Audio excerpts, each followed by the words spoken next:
आजादी से लेकर अब तक हम आजाद भारत और विकासशील भारत की बात करते हैं, लेकिन क्या आप जानते हैं कि भारत में आज भी कई ऐसी जगहें हैं जहां पर लोगों को मूलभूत सुविधाएं भी नहीं मिल रही है। जी हाँ, हम बात कर रहे हैं राजस्थान के सिकराय और लालसोट विधानसभा क्षेत्र के करीब 1.5 दर्जन गांव की, जहां पर आज भी लोगों को मूलभूत सुविधाओं के लिए तरसना पड़ रहा है। राजस्थान के दौसा जिले के सिकराय और लालसोट विधानसभा क्षेत्रों के करीब 1.5 दर्जन गांव में आज भी लोग परंपरागत तौर तरीके से जीते हैं।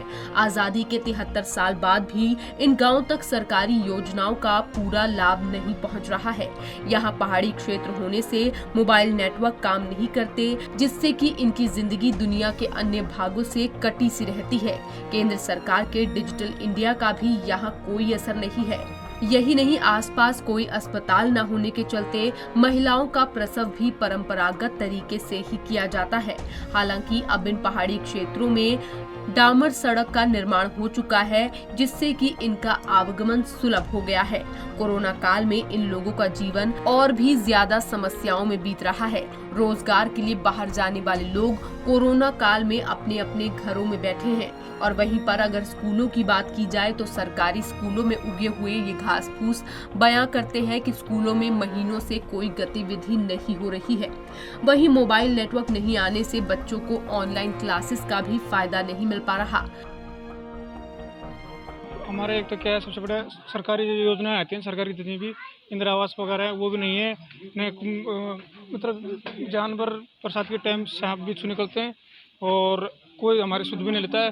कोई मर्द का अगर डेड होता है किसी कारण सांप के खाने से, तो सूचना देने के लिए पहाड़ पर चढ़ना पड़ता है कि हमारी ये प्रॉब्लम होगी।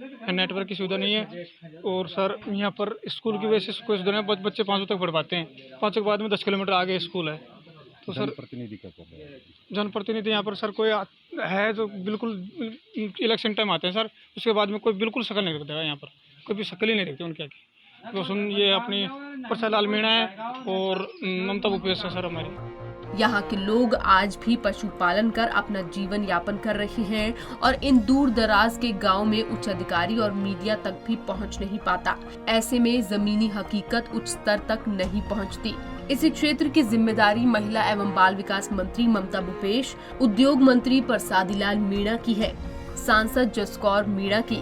लेकिन ग्रामीणों का आरोप है कि ये लोग चुनाव के दौरान किए गए वादों को पूरा नहीं करते हैं। हमारे 2 मंत्री हैं साहब, एक प्रसादी और ममता। 2 वोट लेने के लिए तो आ जाते हैं, फिर बाद में 5 साल तक देखते नहीं हैं आप। हमारे नेटवर्क की परेशानी है शुरू से ही, आज से नहीं शुरू से ही। वहीं सांसद जसकौर मीणा के अलावा दौसा के दोनों मंत्री ममता भूपेश और उद्योग मंत्री प्रसादीलाल मीणा ने आज तक भी इन मुद्दों पर ध्यान नहीं दिया। सांसद जसकौर मीणा ने पिछले साल मीडिया में इस मुद्दे को संसद में भी उठाया था, लेकिन नतीजा वहीं ढाक के 3 पात रह गया। गांव में मोबाइल नेटवर्क नहीं होने से कोरोना की इस दूसरी लहर में लोग अपने नौनिहालों के लिए वैक्सीनेशन के लिए रजिस्ट्रेशन और स्लॉट बुक करवाने जैसी सुविधाओं का भी लाभ नहीं उठा पा रहे। हमारे यहाँ 2 मंत्री हैं, परंतु एक बार भी हमारे गांव को आकर नहीं देखा कि ये कौन सी कंडीशन में है, क्या परेशानी है। बस वोट पड़ते हैं, जब इलेक्शन का दिन आता है तब भी आऊँ, फिर वापस चले जाते हैं। अब गरज निकलता है। चुनाव के बाद नहीं आए? नहीं। मोबाइल की बड़ी समस्या है। हाँ, मोबाइल की बहुत समस्या है यहाँ। बस पहाड़ पे चढ़ के आकर बात करनी पड़ती है। घर आप जब महिलाओं को अपने घर पर बात करते हैं ना, अपने मम्मी पापा से, तो पहाड़ पे चढ़ो और बात करो। तबीयत खराब होती है तो आप लोग किस तरीके से करते हैं? तबीयत खराब होती है तो यहाँ से खवा जाना पड़ता है, 10 किलोमीटर दूर है।